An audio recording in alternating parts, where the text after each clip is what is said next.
In today's video, I'm going to teach you how to import customers in Zoho Books. By the end, you'll know exactly where to go, what to click, and a few best practices to make your import smooth and accurate.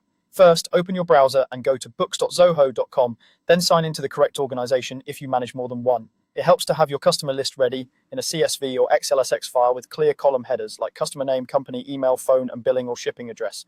Keep values clean, avoid merged cells or formulas, and make sure each customer has a unique identifier, such as a display name or email.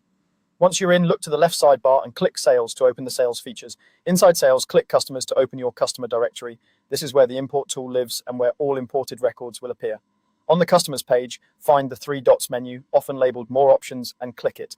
From that menu, select Import to launch the import flow. Next, choose Import Customer. This path is specifically designed to bring in customer records in bulk, saving you time compared to creating them one by one. You'll be asked whether you want to import customers or customers' contact persons. Customers are the accounts themselves, companies or individuals you bill, while contact persons are the people attached to those customers who receive emails, quotes, and invoices.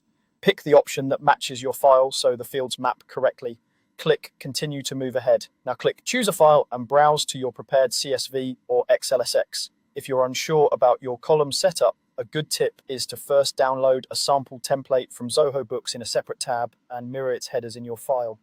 Also, make sure your file is saved in UTF-8 encoding to preserve special characters, and keep addresses split into separate lines or fields to avoid truncation.